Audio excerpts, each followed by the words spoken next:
I'm 23 years old, fresh out of university, and I recently got a job at my old secondary school as an IT assistant working out of the school's lower level. The lower level of the school is very cluttered and disorganized, but there is a small shared office that's actually very comfortable down there. It has 3 large desks, 2 small refrigerators, a television mounted on the wall, and gloriously powerful air conditioning, a luxury the students and teachers upstairs did not have, and of course, all of the main network hardware and computer equipment. I got the job because a few of my old tech teachers really supported me. I could actually consider them as mentors. So they all helped tremendously in landing me this position. It's been great until something that happened a few weeks ago. My 2 colleagues that shared the office with me, Leo and Sam, weren't in the office at the time. They were upstairs helping teachers with their smart boards. I was eating my lunch during my break when I got a phone call from one of the administrative assistants telling me the school was on lockdown and that an unauthorized person, possibly dangerous, had entered the building. There wasn't much that I could do other than turn off the lights because, surprisingly, as nice as this little office was, it didn't have an actual door, just a wide archway, and the main door to the lower level didn't even have a functional lock. For my own safety, I did turn off all the lights in the office and my monitor. I kept my phone on the desk, texting both Leo and Sam, but they wouldn't respond. I sat down there in the dark, scrolling on my phone for like 20 minutes, waiting for the all-clear call from the office. I have no idea what was happening. I couldn't hear what was going on upstairs from down here, but I was not allowed to make any noise until I was informed that the lockdown was over. Then the heavy lower-level door opened, and its loud creak echoed across the space and into my office.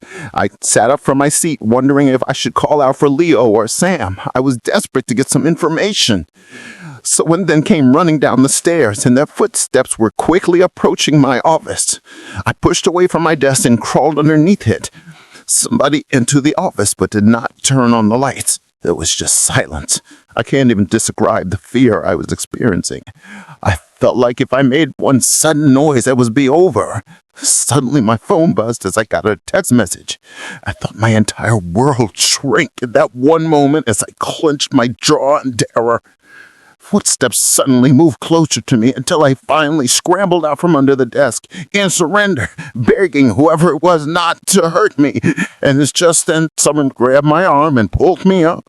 It was some guy in a black and green flannel shirt, jeans, and a dark baseball cap. He told me, "It's okay. I'm just down here hiding with you. What's happening up there?" I whispered to him, and he kind of ignored my question and asked me if there was a way out down here. I told him, yeah, through that hallway. Before he could do anything else, I asked him, "Who are you?" There was a brief moment of silence before he started explaining he was coming in to pick up his daughter when a staff member told him to hide.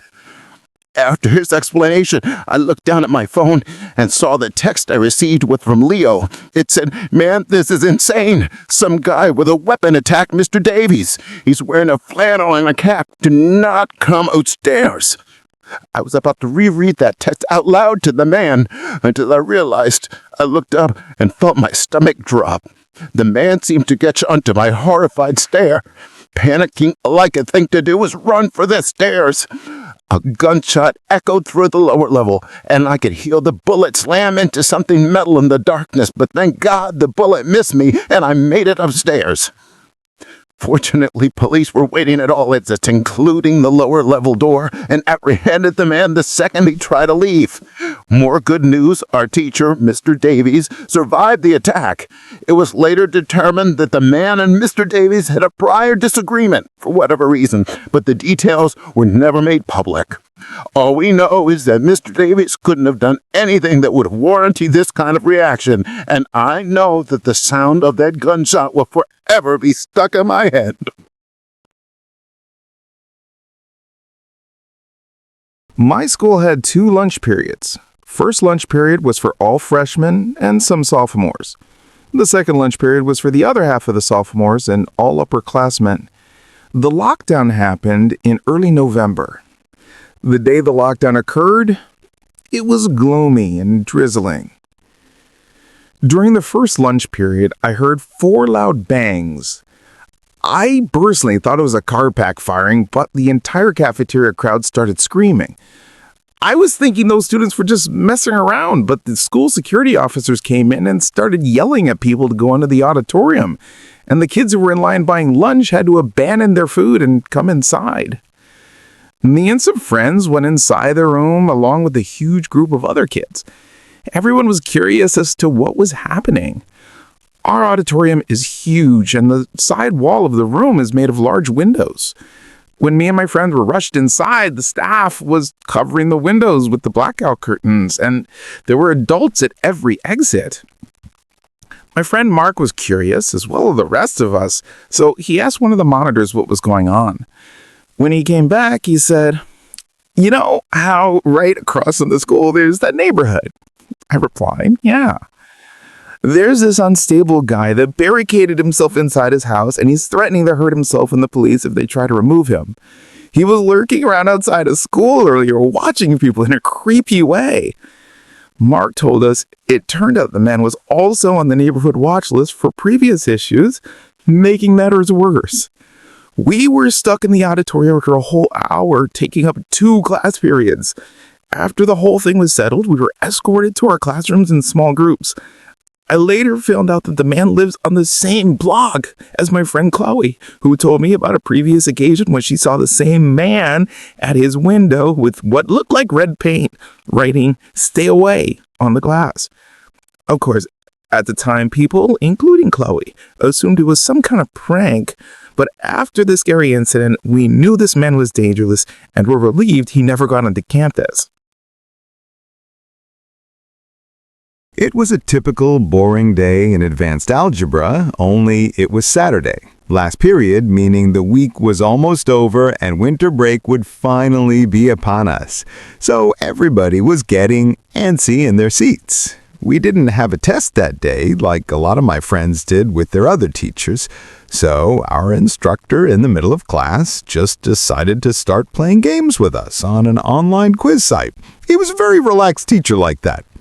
As we were doing a cartoon character trivia game, I remember the exact moment, it happened right after my friend guessed a character correctly, the principal's voice came through the loudspeaker.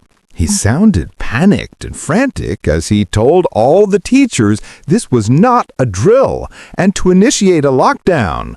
I actually topped the chills and I got goosebumps on my arms as our usually calm teacher also seemed scared as he ran to turn off the lights and ushered us to the back corner of the room. We all sat in silence for about 3 minutes, and then the constant hum that came from an electrical panel in the back of the room stopped, indicating that the building must have got all the power. We all looked at each other, realizing this must be serious. A few more minutes of waiting later, we heard a man screaming at the top of his lungs coming down the hallway. 2 students in the class actually started crying, which made all of us even more scared. As the screaming got closer to the classroom, the deranged-sounding man started banging on the lockers while screaming, "I'll get every last one of you." It was at that moment that I started to fear for my life. Our teacher shushed us as we all looked at each other to see our peers' reactions. The banging on the door then grew worse as the man started screaming, "Let me in!" 2 people in the class were sobbing out loud now. It felt like an eternity that man was pounding at the door, but eventually he finally continued down the hallway, yelling incomprehensibly until we could not hear him anymore. I'd say 10 minutes later, though it felt like half an hour given the situation, the principal came back on the loudspeaker explaining the situation, which was surprising for him to do. He explained that a seemingly disoriented individual had entered the building and had a confrontation with the attendant at the main entrance, causing her to run from the building, and staff wasn't sure if the man was armed or not. Now, this was before the school had a full security system or could afford resource officers, so the campus was vulnerable to something like this happening. The staff had done a sweep of all the hallways and classrooms and couldn't find him. So the principal instructed the teachers to resume class, but to keep all the doors locked and to not let any students leave for any reason. The most disturbing part, however, is that one of the custodians working the evening shift found a man asleep in one of the supply rooms near the gymnasium. And according to rumors that were spread by other students, visible in his waistband was a large handgun. The custodian must have startled him awake, perhaps by making a noise, because by the time the authorities were called, the man had vanished.